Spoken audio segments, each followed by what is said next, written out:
Look, we've been talking about this business about housing, and the figures, Isabel, almost 2 million young people still living at home. 2 million people living at home despite having jobs, and that's because of this lack of affordable housing. Right.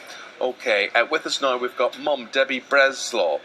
We've got her 24-year-old daughter Lauren, who she can't get rid of, who still lives with her at home, and the psychologist Dr. Becky Spelman. Well, you're 24. Tough. What's the situation? Well, it's very expensive for me to move out, especially living in London, and it's almost too comfortable at home sometimes. She makes dinner for me, she'll do my washing, and yeah, it's just almost... Debbie, I get that. I totally get that. I was 24 when I moved out as well. The difference was in 1983 or 4, whenever that was, I was probably earning about 12 grand a year, and the apartment I bought was 22 grand.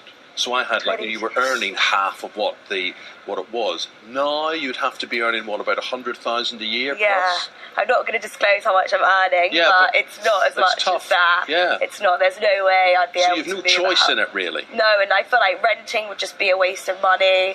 Not only renting, but then I've got to pay for, electricity, like living costs, just living how I want to live. So is there going to be any light at the end of the tunnel? What are you going to do? What's the plan? Well, I hope so. I'm trying to put away some money every month. I'm sort of aiming for sort of 27. By 27, I'd like to see myself. That's sort of the cut-off point. I hope it's before then. Okay, I'd like to ask Mum, how old were you, Mum? Lauren's able to say they're 27. That would be her target age. How old were you when you were able to move out? Well, I rented, and I think I was about 20. Okay. And I went to live in a flat in Fulham.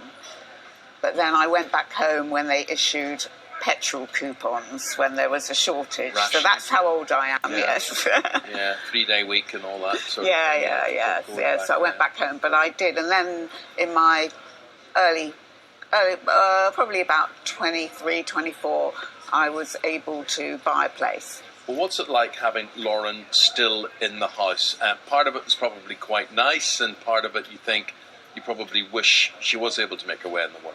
Yes, yeah. I think, quite honestly, I'm like a laundrette. I'm a restaurant.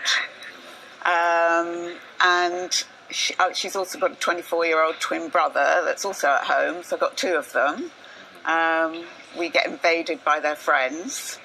So we've sort of turned one of the rooms upstairs into their sort of TV chill room so that they don't invade our privacy downstairs. And in some ways it's fun, but in other ways I can see that they would like to... Well, let's talk about the possible stresses and strains, Doctor. What can you add to all of this? Well, absolutely. There's been another research study that says that 1/3 of people actually feel that they've got it much harder than ever before, and that was done by Mission Deli Wraps. Really, it causes people a lot of stress. They're pushing themselves so much to get ahead that people experience panic, anxiety, depression.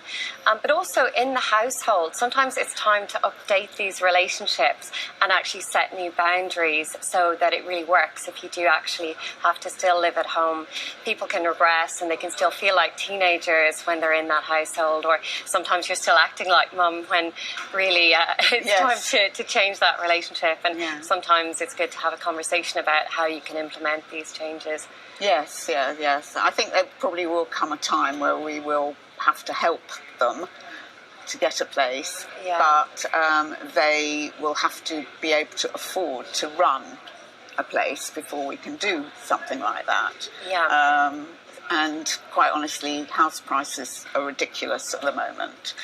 So we cope.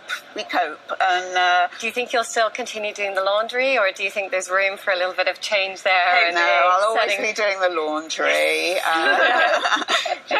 hard, isn't it, for those relationships to change when they've been ingrained for 24 years, and mothers have that strong sort of maternal desire to look after their children. But there is going to be this kind of tension as people want their independence and to grow up and to kind of have their own space. But is it possible, do you think, to change that relationship? relationship? Change is possible, but people need to really want it. And I have had a chat with Lauren and Debbie before, and they seem to have a great relationship.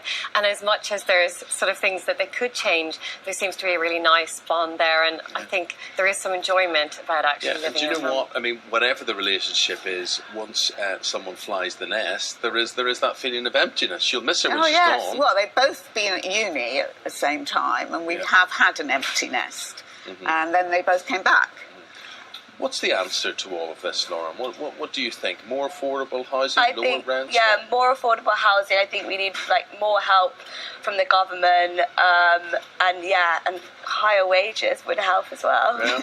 And do you think attitudes to renting need to change? Because we seem to think that we have to own in this country, and young people are reluctant to rent, aren't they? Yeah, I mean, personally, I'm very reluctant to rent. I mean, even my parents sort of tell me they believe it's a waste of money. I think attitudes do need to change. Okay. And talking about attitudes, we'll just leave with this thought. Research now shows that more than a third of us believe life is harder now than it has ever been. That's 60% of 16 to 24-year-olds believe that. Then that drops to 40% if you're 25 to 44. And if you're over 55, only 29% of people believe it is harder than ever before. So there you go, guys. Thanks very much indeed.